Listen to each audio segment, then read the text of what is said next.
Hello, I'm Elijah B, Senior Games Editor for The Effect, and this is our official video review of The Walking Dead Season 2, Episode 2, A House Divided. There's no easy way to talk about the next episode in the second season of The Walking Dead without spoiling the ending of Episode 1. The decision you make there is simply too big to ignore, so we will be addressing that in this review. If you want the non-spoiler version, here it is. It gets much better, if you can believe that, and you will be left gasping for breath at the end. Telltale has outdone themselves here. If you're not sold yet and you want to hear more, alrighty, but you've been warned. Still here? Okay then! Your decision at the end of Episode 1 does not change the fate of who lives or dies at the river. Yes, Pete dies no matter what, just differently, and you get to talk to him for a little bit more, and Nick will always survive no matter what decision you make. Now, at first that sounds incredibly disappointing, but it's actually incredible that they managed to make it work logically within the sequence of events. It's a prime example of how Telltale is getting better at making a choice matter and color your experience, but fit within a linear narrative. You see Pete get bit, and Nick tries to run no matter what you do, and the consequences flow appropriately. People act like they would, and there isn't just some magical cure that makes Pete better. The real impact of your choice is how you see their relationship grow and how it has been as uncle and nephew, and how it unfortunately ends in another tragedy, as Nick's family has already endured a lot of tragedy.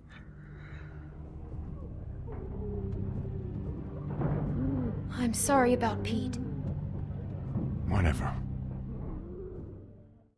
Just as things start to calm down, another ghost from the group's past comes back to haunt them, in the form of new antagonist Carver, who is such an upgrade from last season's antagonist, who just sort of came out of the blue and never really fit. With these events are all the kinds of sudden twists and gut punches you'd expect from a Telltale game, but after completing my playthrough, it became clear Telltale has truly mastered their art of wrenching your heart with almost no effort.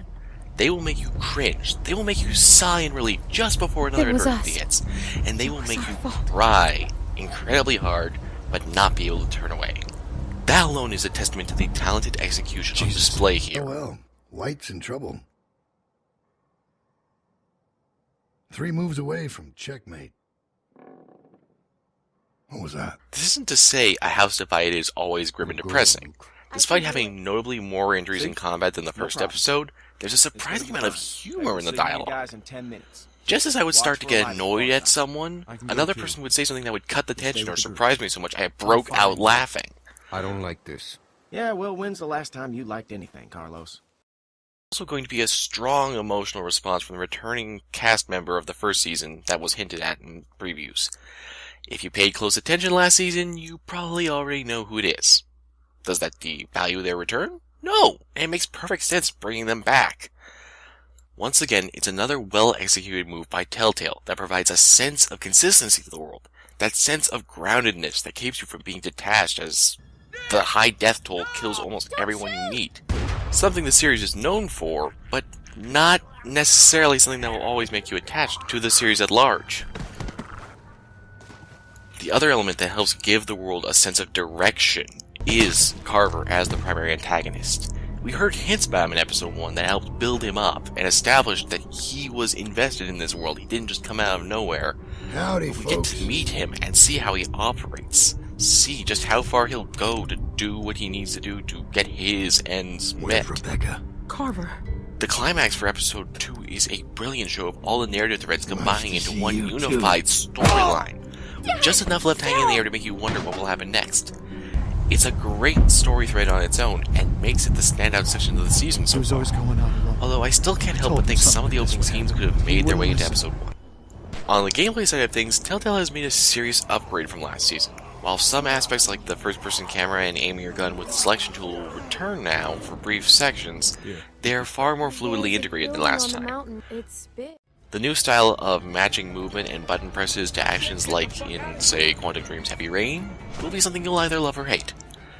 Moving left or right to dodge steals way too much like a quick-time event in my opinion, but having to physically move my mouse to interact with certain objects brought back very fond memories of Silent Hill Shattered Memories. puzzles this time around are a little easier than last season's, so adventure game puzzle fans are likely to be disappointed.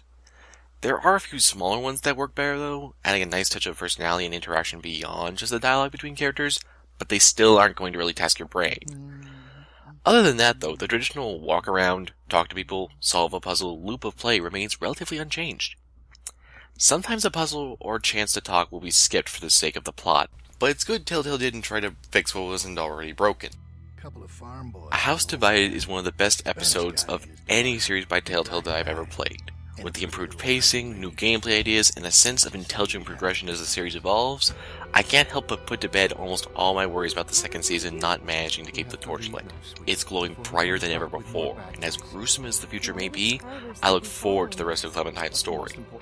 Whether you're a newcomer who missed the first season or someone who's been here since the beginning, I advise charging onward into Season 2 now.